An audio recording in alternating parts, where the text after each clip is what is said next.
Hello students, इस वाले video part पे हम लोग देखने वाले एक एग्जाम्पल प्रोजेक्टाइल मोशन से। इस वाले एग्जाम्पल को हम लोग एनालाइज करने वाले हैं, साथ में ही हम लोग देखने वाले कि इस एग्जाम्पल को हम लोग कितने तरीके से सॉल्व कर सकते हैं, साथ में इसका हम लोग करने वाले एनालिसिस। तो चलो स्टार्ट करते हैं एग्जाम्पल के साथ। तो यहाँ पे बोला कि हमारे पास दो बॉल है और हम लोग उनको हॉरिजॉन्टली प्रोजेक्ट करने वाले किसी बिल्डिंग के हाइट से, ऑलराइट। और वेलोसिटीज यहाँ पे इनिशियली डिफरेंट है, u1 एंड u2 अलग अलग वेलोसिटीज है। हमें बोला है इनके बीच की दूरी फाइंड करनी है, बॉल के बीच की दूरी when their velocities become perpendicular to each other. Okay, तो इसको समझते हैं हम लोग सबसे पहले डायग्राम के ऊपर से, राइट। तो मेरे पास है ये डायग्राम, राइट। ये हमारा बिल्डिंग है जिसका हाइट समथिंग होगा और यहाँ से u1 एक बॉल को हम लोगों ने इस साइड में प्रोजेक्ट किया है जिसका इनिशियल वेलोसिटी u1 है और दूसरे का u2, राइट। अब ये जैसे कि दोनों बॉल है आपस में परपेंडिकुलर, इनका वेलोसिटी कब होने वाला है। तो लेट अस से हम लोग समझते हैं कि भैया ये आफ्टर टाइम t जो है इनका वेलोसिटी आपस में परपेंडिकुलर होने वाला है। अब वेलोसिटी मतलब कैसे, ये वाला बॉल जो है यहाँ पे पहुंचने के बाद इसका वेलोसिटी इधर प्रोजेक्ट कर रहा है, दैट इज व्हाट, ये हमारा है v1, ऑलराइट। और ये दूसरा हमारा v2 जो कि इधर प्रोजेक्ट कर रहा है। अब मान लो इस v1 और v2 को मैं यहाँ पे आपस में जोड़ दूं इन वेक्टर्स को, तो ये कुछ दिखेंगे ऐसे, alright. That is what v1 and v2 are perpendicular to each other, ठीक है। अब नेक्स्ट, अब साथ में हमें निकालना है कि इनकी बीच की दूरी, तो ये रहेगा x1 प्लस x2, है ना, हमें ये निकालना है, ऑलराइट। बट यहाँ पे आपको समझना पड़ेगा क्या ये रियली एक सेम हाइट पे है। तो सबसे पहले समझते हैं हम लोग, अगर मान लो ये इनिशियल वेलोसिटी हमारी u1 और u2 जो कि हॉरिजॉन्टली प्रोजेक्टेड है, तो क्या ये आपस में एक लाइन पे आने वाले, बिल्कुल आने वाले। कैसे, हमें पता है कि अगर कोई बॉल को हम लोग ड्रॉप करते हैं, ड्रॉप करते हैं इनिशियली, या फिर उसका इनिशियल वेलोसिटी 0 होता है, हमें पता है कि y इक्वल होता है हमारा half of at square, right. But दूसरी बात ऐसी है कि यहाँ पे जैसे कि हमारा इनिशियली हम लोग जो प्रोजेक्ट कर रहे हैं ऊपर से, यहाँ पे जो है हमारा angle with the horizontal is 0, okay. मतलब यहाँ पे उसका y कंपोनेंट होने वाला है 0, देयरफॉर हम लोग डायरेक्टली यहाँ पे फॉर्मूला ले सकते हैं, दैट इज व्हाट y, है ना, equals to what, half of at square, that is what half of gt square, alright. क्योंकि यहाँ पे इनिशियल जो भी हमारा वेलोसिटी कंपोनेंट है अलोंग y होने वाला है 0, या इसलिए ये सेम लाइन पे आने वाले फॉर श्योर, ठीक है। अब नेक्स्ट दूसरा चीज हमको क्या समझ में आएगा, अब मान लो मुझे अगर इन दोनों बॉल के बीच की दूरी फाइंड आउट करनी है, राइट। तो हम लोग लिखेंगे यहाँ पे that distance nothing but what, d equals to बनेगा हमारा x1 plus x2, okay. But ये दूरी कैसे फाइंड करेंगे गाइज, हमें अगर ये हॉरिजॉन्टल जो कि लेंथ फाइंड करना है, लेट अस से x1 और x2 जो होता है, लेट अस से x1 बनेगा हमारा जो भी आपका इनिशियल वेलोसिटी है u जो कि हॉरिजॉन्टली प्रोजेक्टेड है, that is what u into let us से cos 0, है ना, cos 0 बनेगा 1, that is what u1 into that time t, okay. And दूसरा वाला जो वेलोसिटी हमारा, सॉरी ये डिस्टेंस x2 है, this x2 nothing but what, ये बनेगा हमारा that particular initial speed into that time t, क्योंकि हम लोग ऐसा मान रहे हैं कि दोनों के दोनों बॉल एट टाइम t पे यहाँ पे उनका वेलोसिटी आपस में परपेंडिकुलर होने वाला है। तो हमें x1 और x2 का एडिशन करेंगे तो हमें मिलेगा d, so that is what x1 plus x2 बनेगा हमारे यहाँ पे, दैट इज व्हाट d मतलब क्या होना चाहिए हमारे यहाँ पे दोनों का डिस्टेंस, है ना। तो ये बनेगा हमारा u1 प्लस u2, है ना, और मैंने यहाँ पे t कॉमन ले लिया है। तो करना क्या इस वाले एग्जाम्पल में, हमें ये t का वैल्यू फाइंड करना है। तो ये हमारे लिए एक बड़ा चैलेंज है। तो कैसे करेंगे, तो बेसिकली मैं इस सवाल को 2-3 तरीके से सॉल्व कर सकता हूँ। तो सबसे पहले हम लोग समझते हैं कि वेक्टर का यूज करके इसे सॉल्व कैसे करेंगे, ओके। तो गाइस हमारे यहाँ पे ये हमारा वेलोसिटी कंपोनेंट v1 है और ये वेलोसिटी कंपोनेंट v2 है, ओके। अब ये जो वेलोसिटी v1 है और v2 है, ये कि हमारा दो कंपोनेंट से बना हुआ है। कैसे, एक है हमारा अलोंग x है, दूसरा हमारा अलोंग y। ये है हमारा अलोंग x और ये हमारा अलोंग y। तो मैं इसको कहूँगा v1x और ये रहेगा हमारा v2y। बट जैसे कि ये नीचे जा रहा है तो मैं इसको कहूँगा माइनस v2, और ये वाला बनेगा हमारा माइनस v2x और ये बनेगा हमारा माइनस v2y, राइट। अब हम इनको रिप्रेजेंट करेंगे हमारे यहाँ पे वेक्टर फॉर्म में। तो चलो उसको लिख देते हैं हम लोग एक बार वेक्टर फॉर्म में। तो ये देखने जाइए कुछ ऐसे, दैट इज व्हाट, मैं लिखूंगा यहाँ पे v1, v1 बनेगा हमारा x और y के कंपोनेंट का addition, that is what vx along i plus that is what vy along j, okay. But जैसे कि हमारा यहाँ पे जो j कंपोनेंट है वो माइनस में है, तो चलो इसको एक बार करेक्ट कर लेते हैं। तो this will be nothing but what, v1 बनेगा हमारा, vx मतलब क्या बनेगा हमारा x कंपोनेंट जो होता है ना, ये बनेगा हमारा along x axis, that is what u cos 0, तो ये सिर्फ बनेगा हमारा यहाँ पे u, okay, that is what u1, okay. And then next what about हमारा जो y कंपोनेंट है, okay. So y component nothing but what हमारा माइनस v2y, ओके। तो इसको हम लोग लिखेंगे as it is, so v2y, okay, so this will be, so ये है हमारा वी वाई जे। ओके, अब इसको हम लोग कैसे लिखेंगे?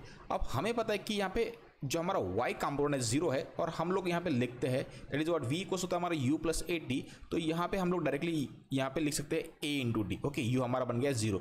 सो कुल मिला के v1 बनेगा हमारा यहाँ पे v1 नथिंग बट ये बनेगा हमारा u1 अलोंग i, और ये हमारा gt मतलब बनेगा g और that t along j। Okay, ये हो गया हमारा रिक्वायर्ड इक्वेशन, लेट अस से 2। सिमिलरली हम लोग v2 के लिए लिख सकते हैं। Okay, so v2 equals to यहाँ पे बनेगा हमारा u2 along i, you know, but ये होगा हमारा माइनस, क्योंकि ये माइनस की तरफ ट्रैवल कर रहा है, यू नो, और ये बनेगा हमारा ये minus g times t into what that j cap. ये बन गया हमारा इक्वेशन नंबर 3। राइट, अब आगे, अब हमें यहाँ पे पता है कि v1 और v2 यहाँ पे आपस में परपेंडिकुलर है, तो क्यों ना हम लोग यहाँ पे एक वेक्टर प्रोडक्ट ले सकते हैं, और हमें पता है कि अगर उनके बीच का एंगल 0 है तो हम लोग यहाँ पे डॉट प्रोडक्ट का यूज करके इसे सॉल्व कर सकते हैं। Okay, so we know that v1 और v2 जो कि हमारा वेक्टर है यहाँ पे v1 और v2। Okay, so as v1 will take v1 dot v2। Okay, और v1 डॉट v2 बनेगा उनका मैग्नीट्यूड, और ये बनेगा इंटू दैट कॉस थीटा, और यहाँ पे कॉस, यहाँ पे हमारा कॉस 90 बनेगा, और कॉस 90 होता है 0, देयरफॉर v1 डॉट v2 बनेगा हमारा 0। Right, but v1 dot d2 को हम लोग यहाँ पे लिखे हैं हम लोगों ने यहाँ पे वेक्टर फॉर्म में, तो चलो हम लोग यहाँ पे और लिख कर देंगे i डॉट i बनेगा हमारा 1, और ये बनेगा u1 और इंटू u2, और ये साथ में हमारा माइनस साइन, तो ये बनेगा माइनस u1 u2। ओके, ये माइनस माइनस बनेगा हमारा plus. Okay, so that is what j dot j बनेगा हमारा 1, ये बनेगा हमारा g square into what t square equals to 0। So this is nothing but what u1 u2 equals to बनेगा हमारा g स्क्वायर t स्क्वायर। हमें निकालना है t का value, so t equals to बनेगा हमारा in square root u1 u2 upon g। Okay, upon g। So यहाँ पे हम लोगों ने टोटल टाइम निकाल लिया है, जिस टाइम पे ये दोनों होने वाला है एंड लाइन ना। अब हमें निकालना था यहाँ पे x1 प्लस x2 यानी उनके बीच की दूरी, तो u1 प्लस u2 हमारे पास है, d का वैल्यू यहाँ से रिप्लेस कर देंगे, so that is what d equals to बनेगा हमारा यहाँ पे u1 प्लस u2। ओके, और ये बनेगा हमारा इन रूट u1 u2, और नीचे में आएगा हमारा g। So this is the what required यहाँ पे उन दोनों के बीच की दूरी है। ओके, तो ये होगा हमारा पहला मेथड। अब हम लोग चाहते हैं कि उसको दूसरे किसी मेथड से कैसे सॉल्व करें, तो मैं चाहता हूँ कि एक बार आप उसको सोच ले। ओके, हम उसको दूसरे मेथड से कैसे सॉल्व कर सकते हैं, और तो अगर आप लोगों ने इसे सोच लिया है तो चलो सॉल्व करते हैं। तो सबसे पहले मैं यहाँ पे एक बार जगह बना लेता हूँ, तो हम लोग यहाँ पे कुछ एजम्पशन कर लेते हैं, है ना। तो सबसे पहले जो बॉल हमारा पहला बॉल है u1, इस स्पीड के साथ जो नीचे आ रहा है इनिशियल। ओके, तो उसने यहाँ पे जिस टाइम पे उसका वेलोसिटी v1 है, उसने बनाया है हॉरिजॉन्टल के साथ जो एंगल बनाया इसको हम लोग कहेंगे अल्फा, और इसने जो बनाया हॉरिजॉन्टल इसको हम कहेंगे एंगल बीटा। राइट, अब हम लोग यहाँ पे अल्फा और बीटा का वैल्यू निकाल सकते हैं अकॉर्डिंग टू व्हाट, यहाँ पे एक्स और वाई कंपाउंड के हिसाब से। तो अगर मैं यहाँ पे लिखूंगा फॉर दैट बॉल 1, तो tan अल्फा कितना होगा, tan अल्फा बनेगा हमारा y by x, that is what v y upon v x. So ये बनेगा हमारा v y for first v y और v x. Okay, so v y हमें पता है कि इनिशियल वेलोसिटी अलोंग y हमारा 0 है, तो ये बनेगा u मतलब 0, तो ये बनेगा half of A T u t, ये v को बनेगा u प्लस ए टी, तो ये सिर्फ बना से हमारा g times t। Okay, then next, अब हमारा x कंपोनेंट क्या है, x कंपोनेंट हमारा सिर्फ u1 होना चाहिए। राइट, ये होगा हमारा tan अल्फा के लिए। Similarly we can write for beta. Okay, so tan beta क्या बनेगा, tan beta same thing, that is what, ये बनेगा हमारा vy2 upon vx1। Okay, same thing यहाँ पे होने वाला है, यहाँ पे ये बनेगा हमारा g टाइम्स t, और नीचे में आएगा हमारा u2। इतना तो हम लोगों ने कर लिया। अब आगे, अब हम लोग अगर v1 और v2 को ज्वाइन कर लेंगे तो बनेगा 90 डिग्री, और यहाँ पे आप लोग देख पाओगे x और v1 के बीच में अल्फा है, x और v2 के बीच में यहाँ पे बीटा है। तो चलो यहाँ से समझ लेते हैं हम लोग, थोड़ा सा मैं इसको और क्लैरिफाई कर देता हूँ। ओके, चलो मैंने इसको ज्वाइन कर दिया ऐसे एक हॉरिजॉन्टल लाइन।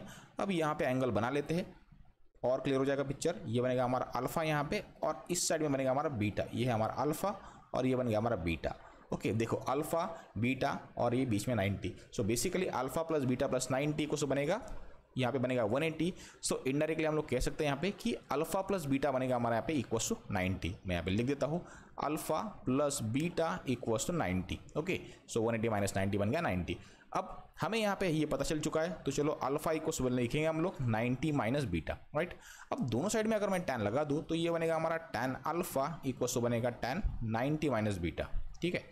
अब यहाँ पे tan अल्फा और ये बनेगा हमारा cot बीटा, ये बनेगा हमारा cot बीटा और cot बीटा होता है हमारा 1/tan, ये बनेगा 1/tan beta. Okay, so tan beta इधर लेके जाने बनेगा हमारा tan alpha into tan beta equals to 1। ठीक है, ये काफ़ी इंपॉर्टेंट रिजल्ट है हमारे लिए। ओके, अब यहाँ पे tan अल्फा और tan बीटा का वैल्यू रिप्लेस करेंगे तो ये बनेगा हमारा GT upon U1, okay, into ये बनेगा हमारा GT upon U2 equals to 1। Okay, so this is nothing but what, हमारे यहाँ पे रिजल्ट आ चुका है।